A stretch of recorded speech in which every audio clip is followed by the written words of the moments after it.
Greetings, this is Charles McCall with Mentoring Growing Leaders, and we're working our way through this small booklet by John Maxwell, and it's called Relationships 101, What Every Leader Needs to Know.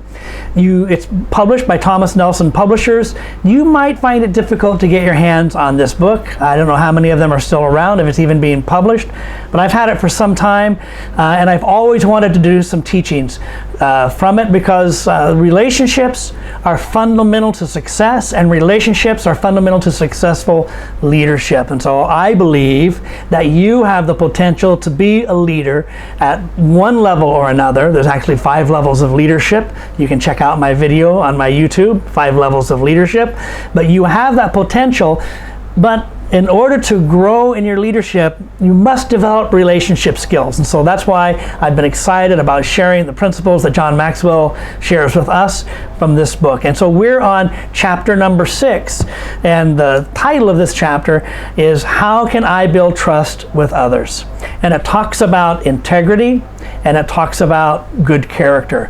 And if you haven't viewed lesson 1, or part 1 and part 2, really urge you to go back before you view part 3 that I'm doing now. I really urge you to go back and view part 1 and part 2 and then go on with part 3, because one builds upon another. When your words and your actions match, people know they can trust you. The question we're asking, how can I build trust with others? When your words and your actions, when you do what you say, when you keep your promises, when you do what you say you're going to do, then people know that they can trust you.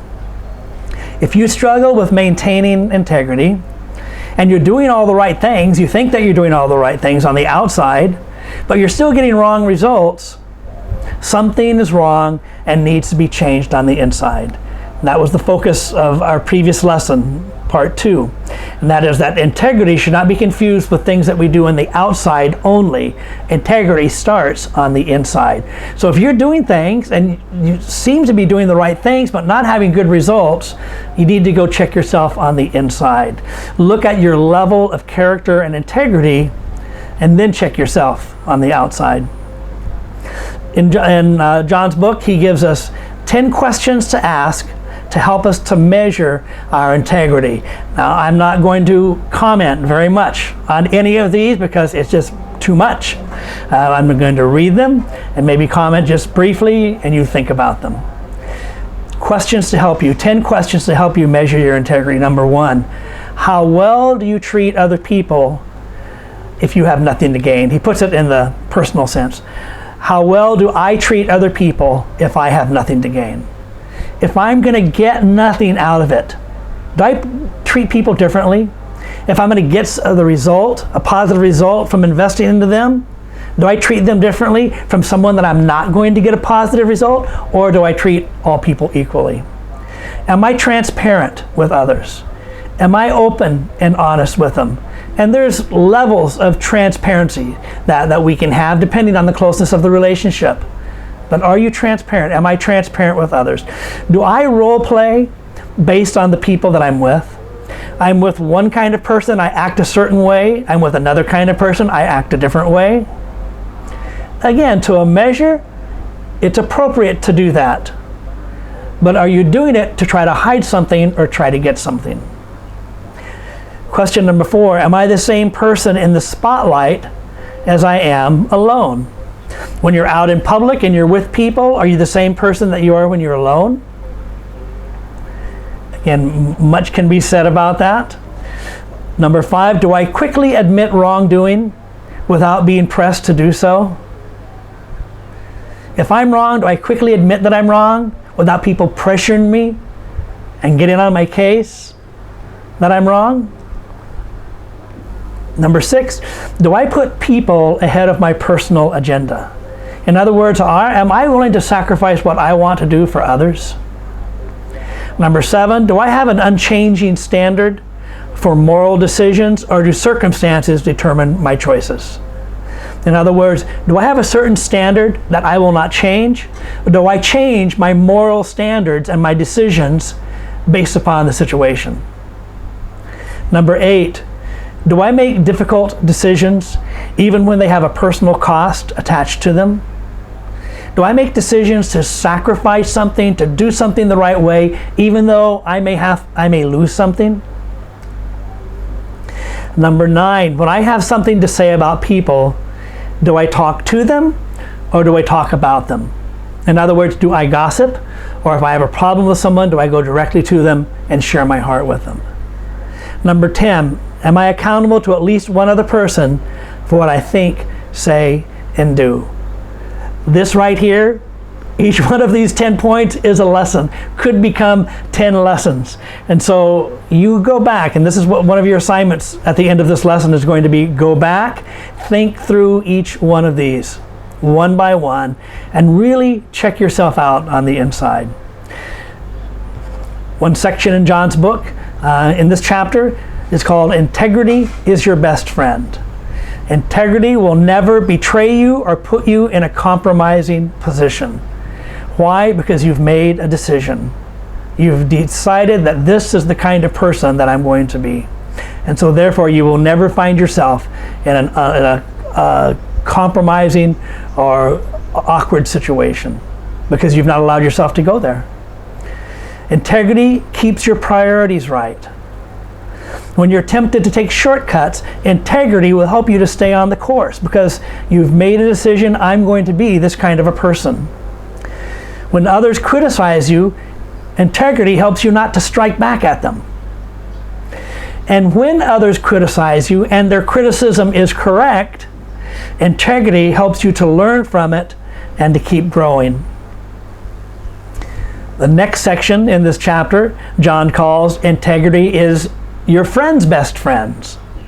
When people know that you're a person of integrity, they know that you want to influence them to add value to their life, not to take advantage of them. They can have confidence in you. They can trust you because they know, I know this person would not cheat me. I know he would not lie to me. I know that whatever he's doing for my best interests. That's the result of having integrity and good character. They don't have to worry about your motives. People who have integrity and good character are consistent and live by principles no matter who they're with or what their situation is. It means if you've decided that this is how you're going to live, you're going to do this and you're not going to do these things, whoever you're with or whatever situation, it doesn't matter, because you're not going to compromise your standards. Finally, John Maxwell gives 3 keys to become a person of integrity. Number 1, commit yourself to honesty, reliability, and confidentiality. Commit yourself to honesty. Commit yourself to reliability. You're going to be a person that is trustworthy. And commit yourself to confidentiality. You're going to keep other people's secrets. Choose today to live by a strict moral code no matter what happens. Number 2, decide ahead of time that you don't have a price. You don't have a price means that people cannot buy you. They cannot persuade you to compromise. They cannot, whatever they promise you, whatever they give you, whatever kind of pressure they put on you, we say that you don't have a price. We say, I cannot be bought. You cannot give me enough to make me compromise my moral standard. Don't allow others to persuade you to shift from your foundation of integrity no matter what. The third key to become a person of integrity: each day do what you should do before you do what you want to do. Success in life involves not just doing what you want to do, but doing what you should do, doing the right thing. If you do this in the future, you will be doing what you want to do as well. Did you get that? If you do the right thing, regardless, even there may be something else that you would kind of like to do. If you do the right thing first, in the future, you will be able to do what you want to do, because your integrity and your good character has laid the foundation for you. Integrity and good character builds the foundation for you to have good, healthy, long-lasting relationships. Let me say that again. Integrity and good character builds the foundation for you to have good, healthy, and long-lasting relationships. In conclusion, 4 questions. An assignment. Number 1 is an assignment. Go back and read through the 10 questions about integrity. Rate yourself on a scale of 1 to 10. How do you rate? You ask yourself that question. Are you a 1? 1 being I don't do very good, and 10 being I do very, very good. I'm excellent. Take the time when you finish viewing this video, maybe go back and view it again, and evaluate yourself from 1 to 10 on those 10 questions about integrity. How well are you? What is one thing that you can do this week to work on your integrity? So you've just evaluated yourself by using those 10 questions. What's one thing that you can do this week to work on your integrity and to build your good character? Number 3, do you have friends or do you have people follow you because of your position or because of your integrity? If you're a leader at any level, are people following you because of your credentials, because of your position, or are they following you because of your integrity? And number 4, can people trust you? Can people trust you? Thank you again for watching this video. This is number 6. We have a couple more to go. And I want to encourage you, if this has been helpful to you, please share the link with someone else and let it be a blessing and be helpful to them as well. And I'd like to ask you if you would subscribe to the channel, and if you would like the video and click the bell button, because we'll be adding more and more videos that I believe will help you have great success in whatever you're going to do. Thank you so very much.